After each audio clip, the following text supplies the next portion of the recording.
Karen's voice was a sledgehammer, smashing through the quiet of our sleepy town like a wrecking ball through a glass house.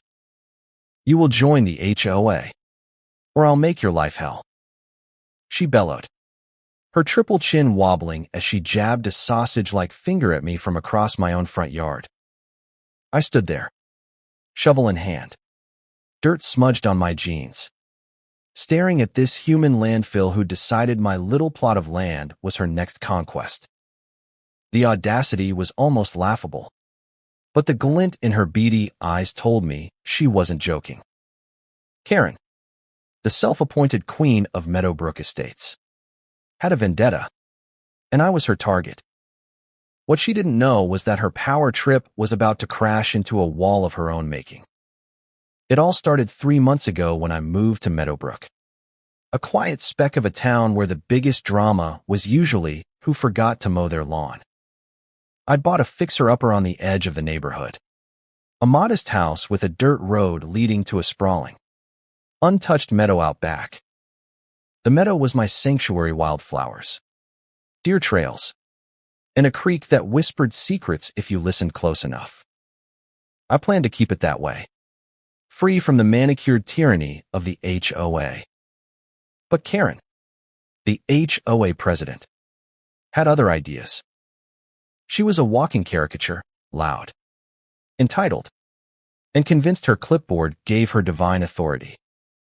She'd waddled door to door, collecting dues and preaching about community standards, her floral moo-moos straining against her frame like a tent in a windstorm. Her first visit was polite, in that fake sweet way that makes your skin crawl. "We'd love to have you in the HOA," she cooed, handing me a pamphlet that screamed 1990s clip art.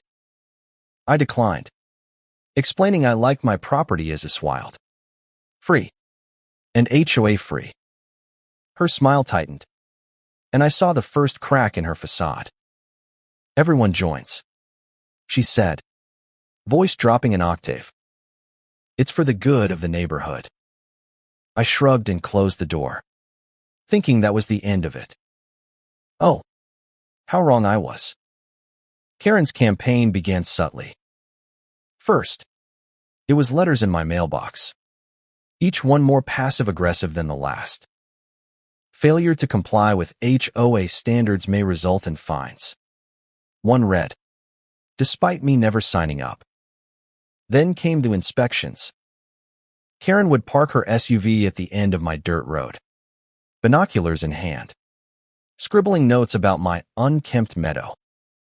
Neighbors started whispering Karen had a knack for turning gossip into gospel. She told everyone I was lowering property values, that my meadow was a rat-infested eyesore. Never mind that it was home to rare wildflowers and a nesting ground for local birds. To Karen, nature was just a problem to be paved over. The real trouble started when she escalated from harassment to sabotage. One morning, I woke to find my dirt road blocked by a pile of construction debris, bricks, gravel, and a rusted metal gate, all dumped overnight. A note taped to the gate read, "HOA property. Access restricted until compliance." I laughed at first, thinking it was a prank. But when I called the town office, they confirmed Karen had filed a claim, saying my road was HOA jurisdiction because it bordered their precious cul-de-sac. She'd bullied the town clerk into signing off on it, leveraging her husband's cousin's position on the council.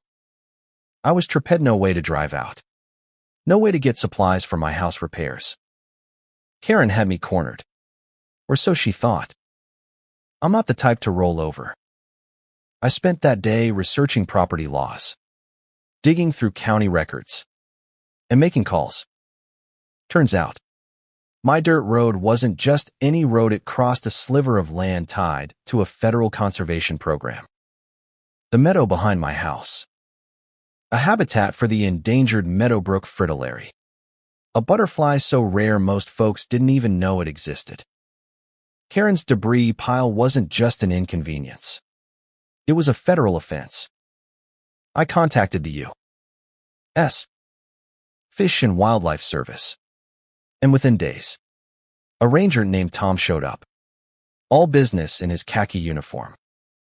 He surveyed the meadow, took photos of the blocked road, and shook his head. "This is a protected ecosystem," he said. "Whoever did this is in deep trouble." Word spread fast.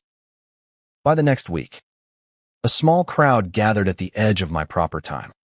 Tom the ranger, a local reporter named Sarah with a clipboard, and Old Man Jenkins, who'd lived in Meadowbrook longer than anyone and hated Karen's guts. Karen arrived in her SUV, tires screeching, ready to throw her weight around. "This is my neighborhood," she shouted, her face redder than the stop sign she'd once fined me for leaning too far left. She waved a stack of papers, claiming the HOA owned the road.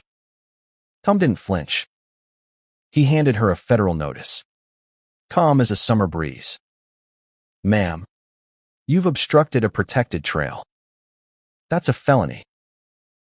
The confrontation was electric. Karen's smugness melted into panic as Sarah scribbled furiously, already drafting her headline. Jenkins, leaning on his walking stick, cackled and called her the dictator of dandelions. I stood back, watching Karen's empire crumble. She tried to argue, her voice shrill. But Tom shut her down with facts. The meadow was now under federal protection, and her debris pile had damaged a critical habitat. The fines alone could bankrupt her.